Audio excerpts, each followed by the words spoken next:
Hi everyone, this is Rocky and welcome to our second unboxing. My second planner for 2019, the Shang's Best, or the so-called your 2019 SBC Journal with the hashtag of Seize the Year. So, simulan na nating buksan.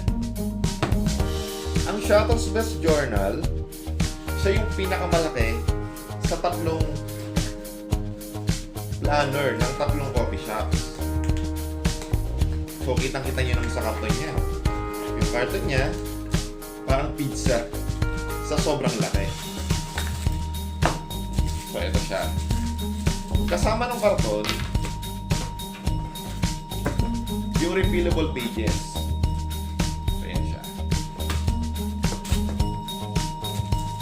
At ang distinguishing characteristic ng Shang's Best Journal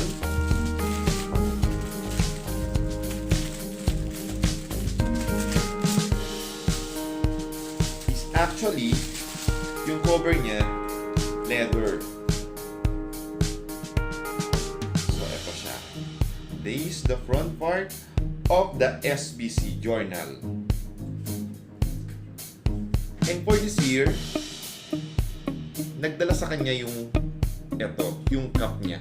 A cup of coffee which is magnetized. Sasara natin to with the use of the magnet.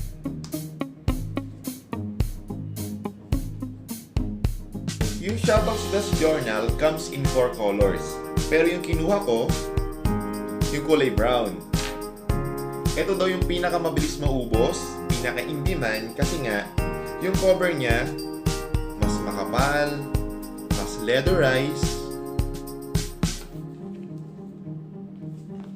at sabi nila mas matibay. And eto rin ang kanilang carrier design for this year. So simulan natin buksan. Simple lang siya pero rock. So kung makikita mo, parang notebook ang itsura ng planner ng Shang's Best. Bawat pages, refillable siya.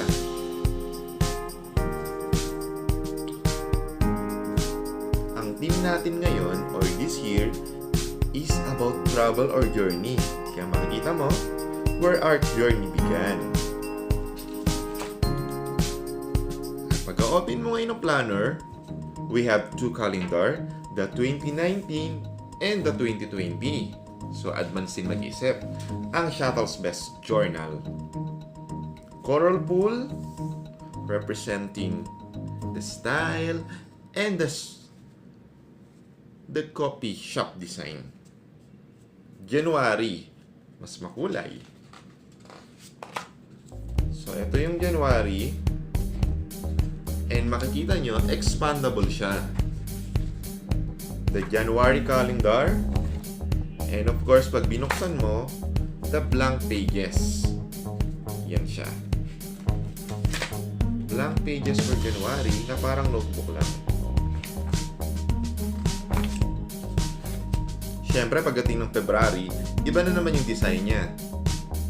Tulad ng January, colorful din, and expandable. So yun, feeling ko lover ng dalawang to. Dahil ang February is about love, they picture lovers.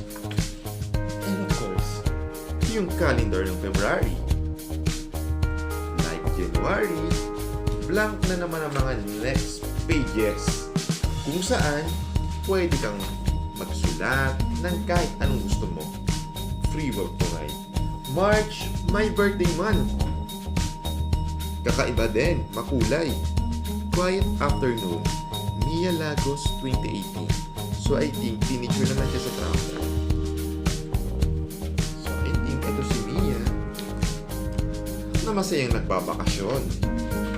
Calendar ulit ng March. And of course, the blank pages. Pagdating ng April, medyo green because Earth Day, meron ding pep dito at may batang nagpapahinga. So, if talks about nature. Kasi nga, ang April is all about the Earth Day. So, ayan, no? Bawat month, iba-iba ng kulay, iba-iba ng theme. Hindi nagpapatalo ang bawat buwan. Pagdating ng March, bahay naman siya. It shows a busy living room. Yan. Why busy living room? It's because May is about Labor Day. It talk about workers and employees like us. Calendar ng May, blank pages. So, punta na tayo ng June. So, June, forever on the go. Laging on the go. Ito ang kabuuan niya. Portable. So, si ate na mahilig mag-travel at may kotse. That's the June. So, ang June kasi, I think June is all about wedding month. Kasi yung school days na back to school, nilipat na ng ibang buwan. Pero pagdating ng July, what do we see?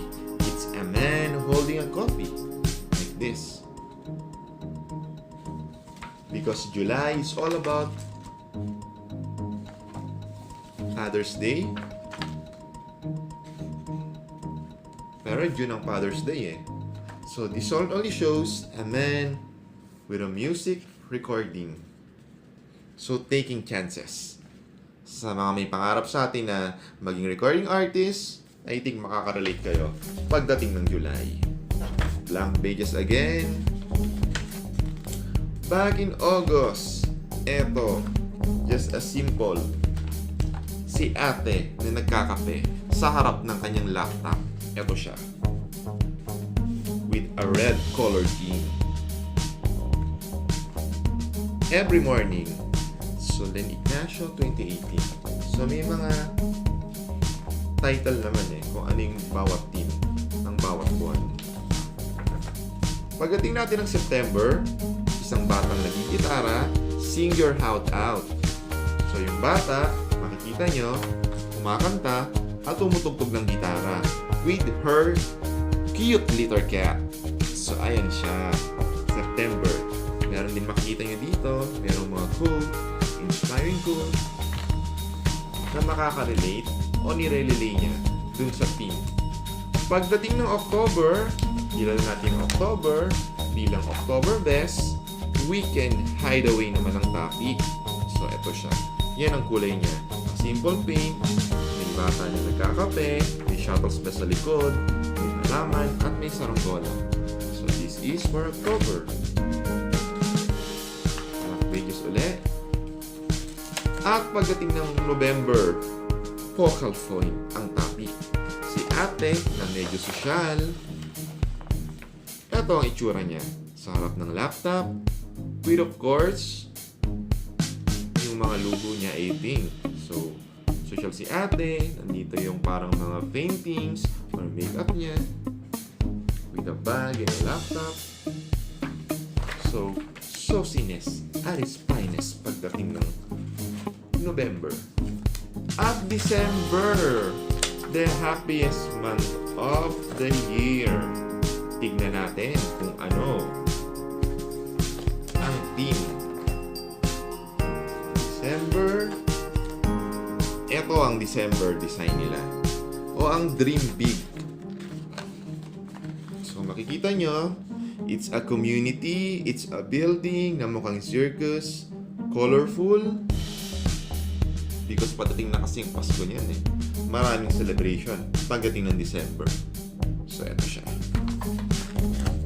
At tulad din, mga blank pages. Ayan. Meron din naman mga extra pages dito. So parang postcard siya sa iba't ibang place like Jet City of the West, Everyday as a Journey, Sees It. So parang postcard nga talaga siya. Actually, the postcard na pwede mong bukitin. Yung mga mahilig sa inyo mag-travel, mangolekta ng postcard, nagbigay ang sample ang Shuttle's Best. And sharing Wi-Fi is caring.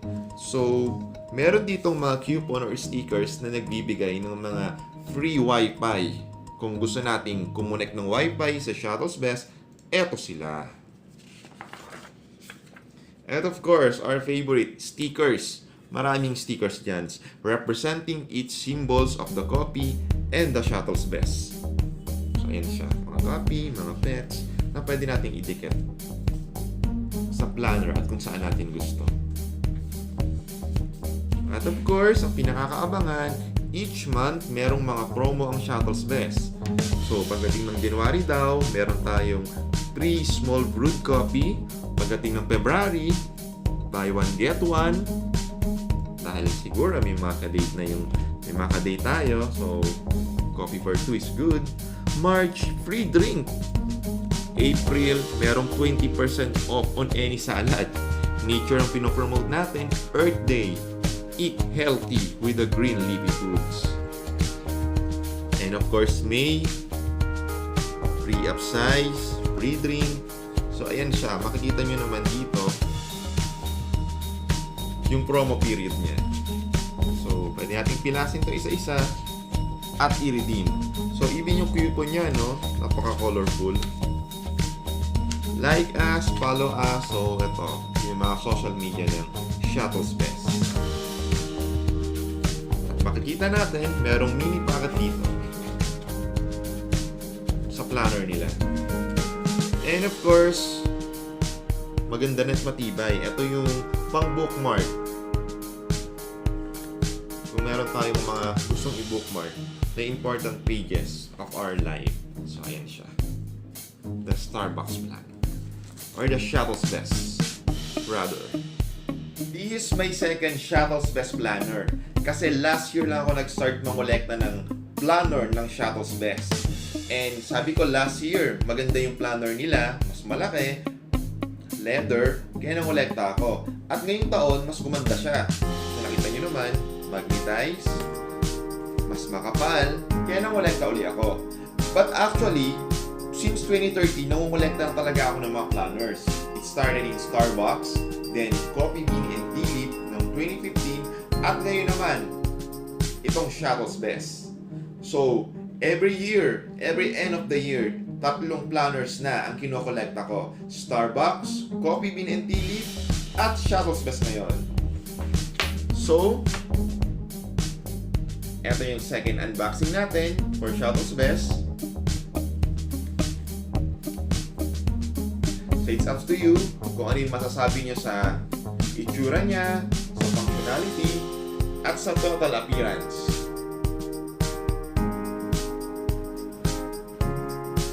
Feel free to subscribe on my YouTube channel and comment your opinion about this Shuttle's Best.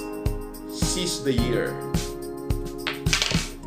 And of course, see you on our third unboxing, my third planner for 2019.